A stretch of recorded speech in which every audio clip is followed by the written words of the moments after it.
Bonsoir les amis.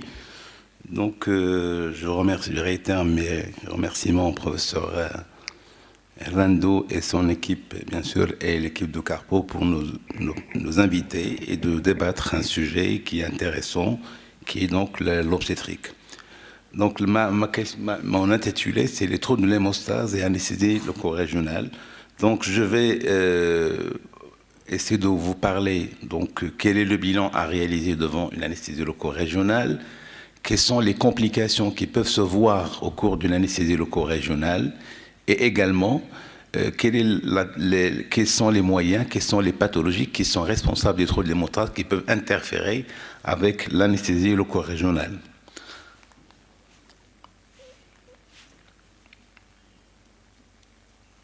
Donc la première des choses, c'est pour vous dire pourquoi on réalise une anesthésie loco-régionale, tout simplement parce que l'anesthésie générale, elle était pourvoyeuse donc, de décès maternels par le syndrome d'inhalation et l'intubation difficile, pratiquement les 16 de risque d'anesthésie quand elle a réalisé une anesthésie loco-générale.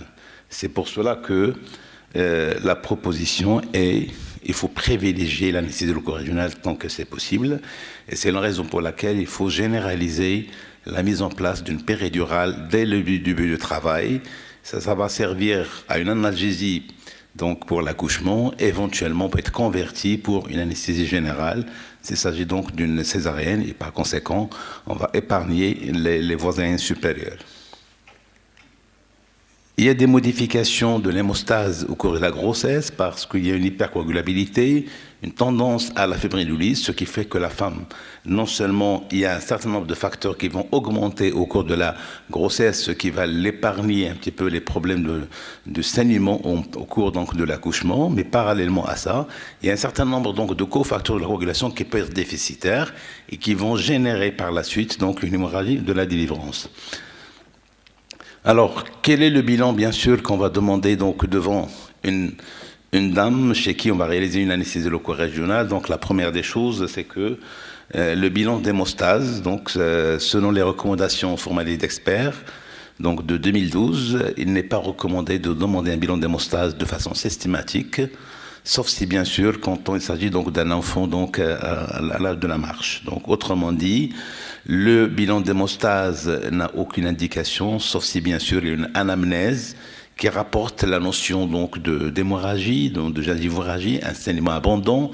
Quand il s'agit donc de règles abondantes, quand il y a un saignement, un geste qui est très simple, ce qui justifie par conséquent la demande donc de bilan d'hémostase. Ce qui est recommandé donc selon donc l'ASFAR, c'est une femme enceinte bien suivie. Il est admis qu'un seul taux de plaquettes qui doit être réalisé au 3e trimestre suffisait pour réaliser une anesthésie loco-régionale. Bien sûr, cette anesthésie loco-régionale, il y a des techniques. Ces techniques qui sont pourvoyeuses de complications liées à la technique, mais également il y a des complications qui vont interférer avec l'accouchement. Et bien sûr, il y a un certain nombre de pathologies qui vont avoir des modifications dans l'hémostase, qui vont avoir un impact sur l'évolution donc de la pathologie. Donc c'est pour ça que on va voir un certain nombre de pathologies qui sont responsables donc des troubles de l'hémostase et notamment le facteur de Willebrand. Donc surtout, il y a 3 types. Donc le premier type, il n'y a aucun problème, il suffit d'avoir un bilan d'hémostase, un bilan normal, on peut réaliser une anesthésie loco-régionale. Par contre, quand il y a un facteur de Willebrand de type 2 ou de type 3, il y a un risque énorme de réaliser une anesthésie loco-régionale. C'est une maladie donc familiale autosomique. Le risque est très important donc, quand vous avez donc, une patiente qui a un déficit en facteur fibrant parce qu'il interfère avec le taux de plaquettes et par conséquent, ça génère un taux de plaquettes qui est très très très bas et par conséquent, l'anesthésie loco-régionale est très dangereuse. Le facteur 11, bien sûr, c'est pratiquement 1 sur 100 000, c'est les akinasés, donc ce sont des juifs donc, de l'Europe centrale. Et il y a un risque hémorragique qui est très important. Et malgré qu'il y avait des risques très importants chez ces familles qui sont porteuses donc, de ce déficit en facteur, il n'y avait pas donc, un taux élevé donc, d'hémorragie donc, chez ces patientes avec le risque qui était moindre.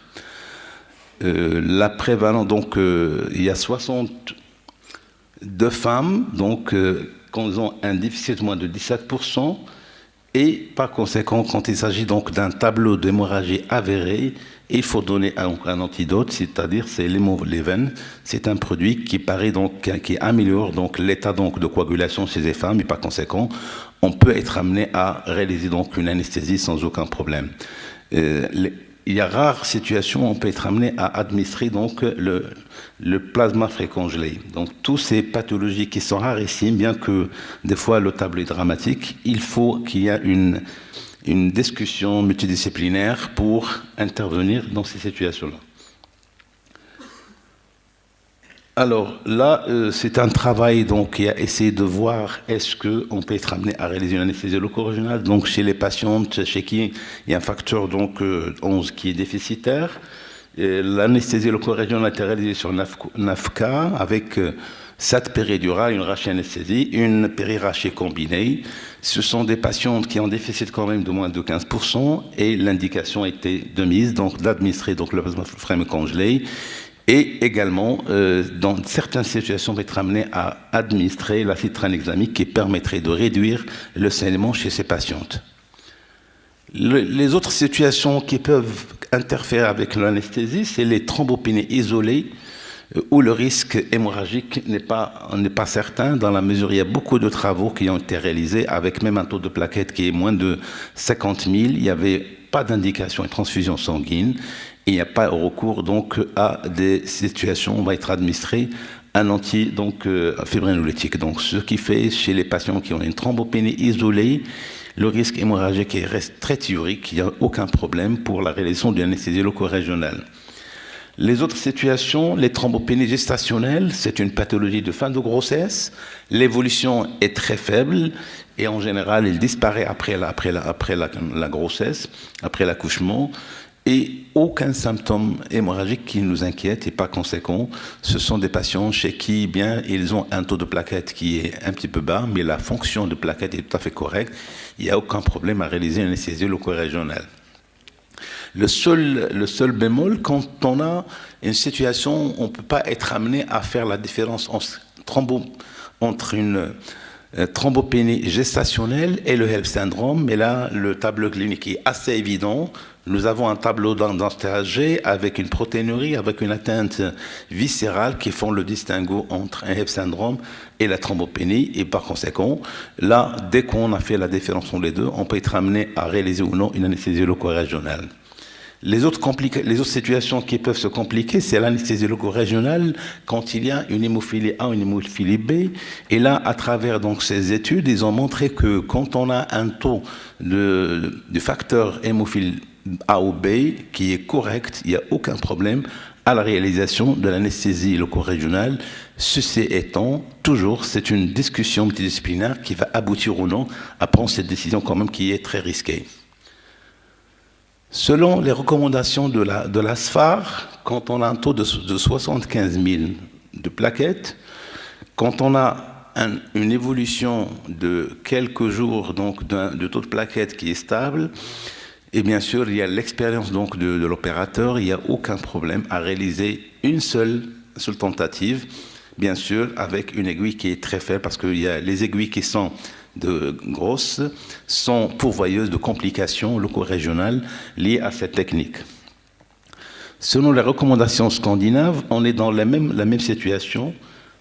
Entre 75 et 100 000, il n'y a aucun problème. Il y a même des gens qui ont osé quand même réaliser donc des anesthésies loco-régionales avec un taux donc de 30 000, de 50 000, quand on sait qu'il y a un risque encouru quand on réalise une anesthésie générale versus une anesthésie loco-régionale. Les autres recommandations, quand il s'agit donc d'une patiente chez qui donc on a un taux de plaquettes qui est très très bas, bien sûr, il faut doser donc l'anesthésique, la concentration va être tout à fait faible, et bien sûr l'ablation doit être parfaitement faite au moment de l'ésocoagulation, et bien sûr, ceci étant, il faut qu'il y ait un protocole bien établi pour dire à quel moment il faut préconiser l'ablation du cathéter et reprendre les anesthésiques locaux ou les anticoagulants. Concernant les autres sociétés savantes, donc sur le plan de maladies de Willebrand, l'anesthésie loco-régionale est aussi safe, à condition bien sûr on entend une coagulation normale. De même que les anglophones, ils sont toujours de même. L'anesthésie locale elle est de mise chaque fois qu'on a un facteur qui est supérieur à 0,5 par millilitre. Mais quand il s'agit donc de facteurs de Willebrand, maladie de Willebrand avec le type 2 ou le type 3, il n'est pas admis donc de réaliser une anesthésie loco-régionale. Donc, en autre résumé sur la situation, on a un taux de plaquettes qui est très bas. Selon les anglophones, 50 000, il faut y aller, il n'y a pas de souci. Quand il s'agit donc d'un purpura thrombopénique au-delà de 80 000, on peut réaliser une anesthésie loco-régionale. Selon les associations donc, australiennes, une anesthésie loco-régionale est de mise. Quand on a même un taux de plaquettes aux alentours de 40 000, il y a bien sûr la condition qu'il s'agit donc d'une chirurgie qui n'est pas très lourde. Les autres situations où on va être amené à discuter l'anesthésie loco-régionale, c'est le purpura thrombopénique auto-humain. C'est une pathologie qui peut évoluer donc, au cours de la grossesse et qui peut même s'aggraver au cours donc, du 3e trimestre. Le risque hémorragique est très faible, bien sûr. Ceci étant, il y a un risque d'hémorragie donc, chez le nouveau-né. Le bébé peut être exposé à une thrombopénie donc, induite dans le cadre de la maladie de la maman. Et ceci étant indépendamment donc, de d'autres plaquettes. Et là, donc, sur ce travail, donc, il y avait beaucoup d'anesthésie loco-régionale et une rachianesthésie. Et la conclusion de ce travail-là, donc, aucune patiente n'a bénéficié d'une transfusion sanguine. Donc, on va voir par la suite, avec un taux de plaquettes aux alentours de 80 000, une anesthésie loco-régionale est toujours de mise. Là, c'est un autre travail donc, d'une méta-analyse de 326 parturientes, où il y avait des variations du taux de plaquettes, et là, une anesthésie loco-régionale a été réalisée avec succès, sans aucun problème d'hématome périmédulaire. L'autre situation où les patientes avaient un taux de plaquettes moins de 100 000, et cette fois-ci, ils ont bénéficié donc de l'administration d'immunoglobulines et de corticothérapie. Lorsqu'ils avaient donc un taux de plaquettes aux alentours de 100 à 150 000, la corticothérapie a permis d'améliorer le taux de plaquettes et par conséquent, une anesthésie loco-régionale a été de mise.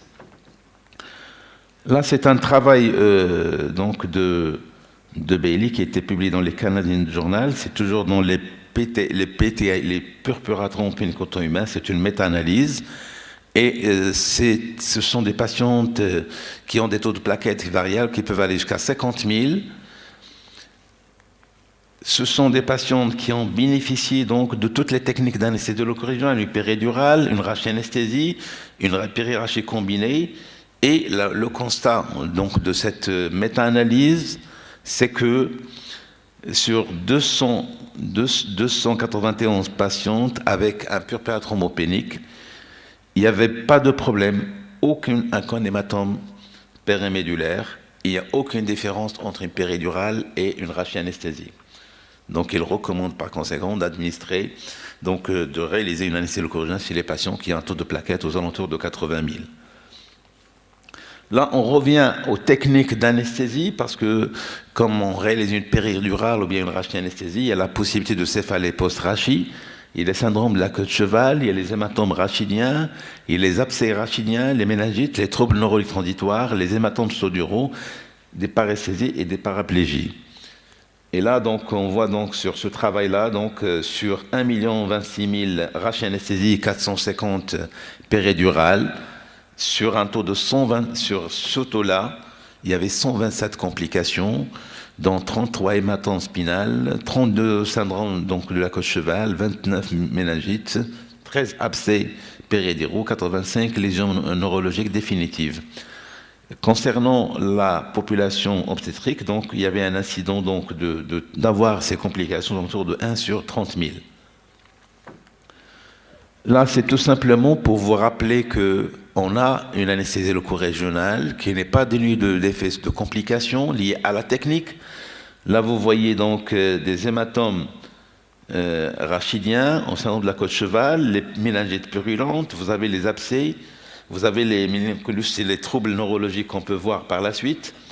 Et là, si on compare la population d'obstétrique versus la population générale, ils avaient pratiquement, dans la situation d'obstétrique, pratiquement 10 patients qui ont des complications liées à l'anesthésie loco-régionale. Il y avait 2 cas donc d'hématome spinal, un cas donc de méningite purulente et 7 troubles neurologiques qui peuvent être plus ou moins définitifs. Les complications sont aussi valables dans les périarachis combinés, de l'arachie anesthésique ou la péridurale, que ce sont des complications qui sont inhérentes à toutes les pathologies, les anesthésies loco-régionales. Alors, sur le plan complications neurologiques, il y a certains qui ont bien évolué, notamment dans les hématomes spinales, il y avait un recouvrement tout à fait normal. Il y avait 27 cas donc d'atteinte neurologique définitive. Il y avait donc des méningites purulentes qui ont bien évolué, et dans ces méningites purulentes, il y avait quand même 6 cas donc de problèmes neurologiques définitifs. Donc là, c'est toujours, il faut savoir que l'anesthésie loco-régionale, en dehors des troubles de l'hémostase, on peut y avoir des situations qu'on doit répondre parce que justement, on va voir par la suite que peut-être les plans techniques qui est responsable de ces effets secondaires. Donc l'incidence, vous voyez, de l'hématome périmédulaire 1 sur 500 000, qui peut aller jusqu'à 1 sur 168 000. Vous avez les différentes pathologies, donc aussi bien les prothèses et en obstétrique pratiquement 1 sur 200 000. Il y avait des cas où il y avait donc la notion de HEP syndrome avec notion donc de complications liées à l'arachie anesthésie ou bien le retrait du cathéter. Il y avait 10 cas de difficulté de pose. Donc parmi les complications qui peuvent être vues chez les patients, c'est essentiellement la technique. Vous voyez donc quand même il y a pas mal donc de problèmes neurologiques qui en découlent de cette technique. Dans la population obstétricale, l'incidence donc d'atteinte médulaire 1 sur 200 000. Donc, on va voir donc de façon générale quand il s'agit donc des complications liées à la technique chez les populations obstétricales. Vous voyez que 11 hématomes périmédulaires post-anesthésie loco-régionale. Dans le primum ovin, c'est la pathologie prééclamptique, c'est-à-dire il y a un terrain de prééclampsie, il y a des thrombopénies, des hématomes rétroplacentaires, des troubles de la coagulation qui sont inhérents à cette pathologie. Vous voyez qu'il y a beaucoup de liens entre la pathologie prééclampsie et les hématomes périmédulaires. C'est la raison pour laquelle, quand on veut réaliser une anesthésie loco-régionale sur une patiente qui a un terrain de prééclampsie ou éclampsie, il faut absolument avoir un bilan qui date de moins de 4 heures, qu'on est sûr qu'il n'y a pas de problème donc, qui est lié à la pathologie. Là, vous voyez donc l'anesthésie loco-régionale au cours, donc chez la population obstétricale. Vous voyez que tout ce qui peut être responsable de ces lésions, en premier, il y a la pathologie prééclampsie, éclampsie.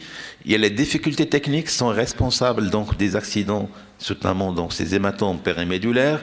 Vous voyez le NEDLIN, c'est-à-dire la mise en place donc d'un trocar de péridurale ou de rachis anesthésieux de gros calibre, peut être responsable de lésions aussi bien neurologiques que des lésions des racines qui peuvent être responsables de syndrome de la queue de cheval.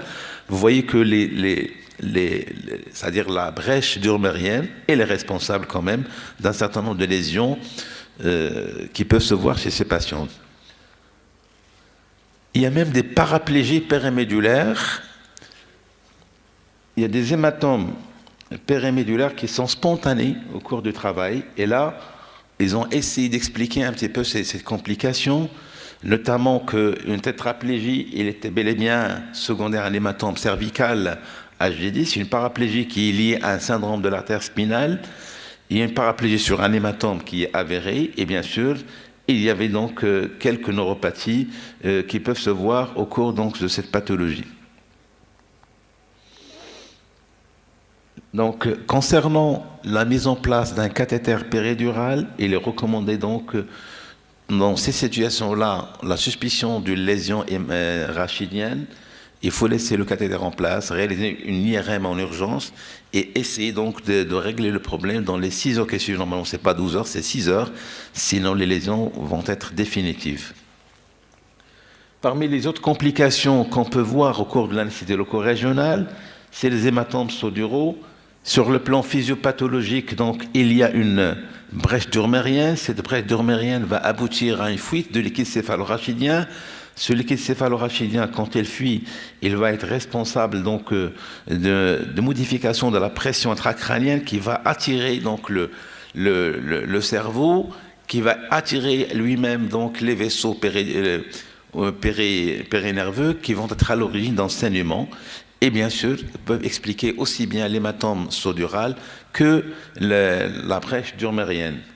Et là, c'est un travail donc qui a été réalisé sur pratiquement 52 patientes dont l'évolution a été marquée par quand même le décès de 3 patientes avec des séquelles neurologiques définitives à vie.